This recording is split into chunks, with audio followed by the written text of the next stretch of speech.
غزوہ تبوک۔ ایک مرتبہ شام کے تاجروں نے یہ غلط خبر مشہور کر دی کہ روم کا ایک عظیم الشان لشکر، جس کے ساتھ عرب کے بھی بہت سے قبیلے ہیں، مسلمانوں سے جنگ کرنے کے لیے مدینے کی جانب آ رہا ہے۔ اس خبر کو سن کر حضرت صلی اللہ علیہ وآلہ وسلم نے بھی مسلمانوں کو جنگ کی تیاری کا حکم دیا۔ جتنے قبیلے حضرت صلی اللہ علیہ وآلہ وسلم کے حلیف تھے، سب کو لے کر آپ صلی اللہ علیہ وآلہ وسلم تبوک کی طرف روانہ ہوئے۔ حضرت علی علیہ السلام کو اس مصلحت سے یہاں چھوڑ دیا کہ مبادا کوئی دشمن مدینے کو خالی پا کر چڑھ آئے۔ حضرت صلی اللہ علیہ وآلہ وسلم کے روانہ ہوتے ہی منافقوں نے تانا زنی شروع کر دی کہ علی علیہ السلام کو حضرت صلی اللہ علیہ وآلہ وسلم منوس سمجھ کر مدینے میں چھوڑ گئے ہیں۔ یہ بات حضرت علی علیہ السلام کو ناگوار گزری۔ آپ علیہ السلام مسلح ہو کر تبوک کی طرف روانہ ہوئے اور راستے ہی میں حضرت صلی اللہ علیہ وآلہ وسلم سے جا ملے۔ حضور صلی اللہ علیہ وآلہ وسلم نے فرمایا، تم کیسے آ گئے؟ میں نے تو تم سے مدینے میں رہنے کے لیے کہا تھا۔ آپ علیہ السلام نے سارا حال سنایا۔ حضرت رسول خدا صلی اللہ علیہ وآلہ وسلم نے فرمایا، منافق جھوٹے ہیں، تمہاری منزلت میرے نزدیک وہی ہے جو ہارون کی منزلت موسیٰ کے نزدیک تھی، لیکن میرے بعد کوئی نبی نہیں ہوگا۔ رسول خدا صلی اللہ علیہ وآلہ وسلم کی زبان مبارک سے یہ سن کر حضرت علی علیہ السلام مدینہ واپس آ گئے۔ اس جنگ کے لیے 5000 مسلمان حضرت رسول خدا صلی اللہ علیہ وآلہ وسلم کے ساتھ گئے تھے، لیکن ان میں بہت سے منافق بھی تھے۔ انہوں نے ایک زبردست سازش بھی کی تھی اور یہ طے کر لیا تھا کہ حضرت علی علیہ السلام اور حضرت رسول خدا صلی اللہ علیہ وآلہ وسلم دونوں کا خاتمہ کر دیں۔ چنانچہ اس مقصد کو پورا کرنے کے لیے کچھ تو حضرت رسول خدا صلی اللہ علیہ وآلہ وسلم کے ساتھ تبوک چلے گئے اور کچھ مدینے میں رہ گئے تھے۔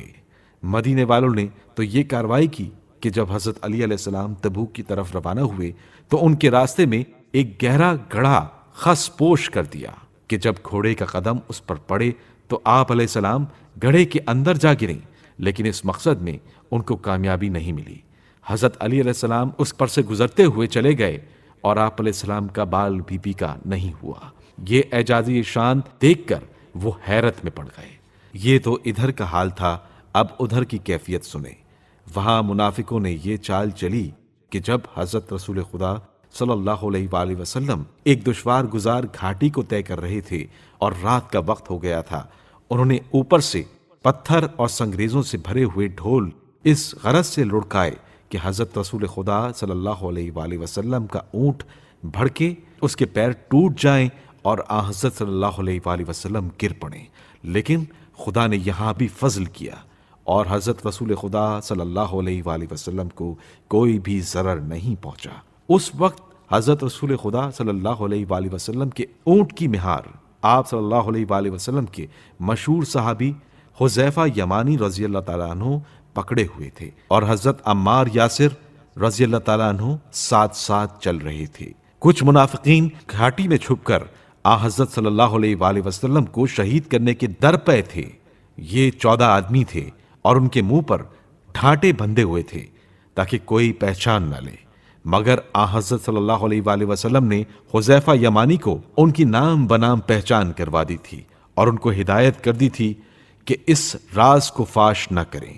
اس وجہ سے حذیفہ یمانی اصحاب رسول کے درمیان منافقین کی پہچان کے حوالے سے ممتاز شخصیت تھے اور صحابہ اکرام کہا کرتے تھے کہ یہ حضرت صلی اللہ علیہ وآلہ وسلم کے اس راز کے مالک ہیں جس کے بارے میں ان کے سوا کوئی دوسرا نہیں جانتا، اور یوں حذیفہ یمانی صاحب سر رسول کے لقب سے مشہور ہو گئے تھے۔ حضرت رسول خدا صلی اللہ علیہ وآلہ وسلم 9 ہجری کے آخر ماہ شعبان میں تبوک پہنچ گئے تھے۔ بقیہ ماہ شعبان اور ماہ رمضان کے چند روز آپ صلی اللہ علیہ وآلہ وسلم نے وہیں قیام فرمایا۔ اس موقع پر آپ صلی اللہ علیہ وآلہ وسلم کو کئی فتوحات حاصل ہوئیں، یعنی بہت سے قبائل نے بغیر جنگ آپ صلی اللہ علیہ وآلہ وسلم کی اطاعت قبول کر لی اور جزیہ بھی دینے لگے۔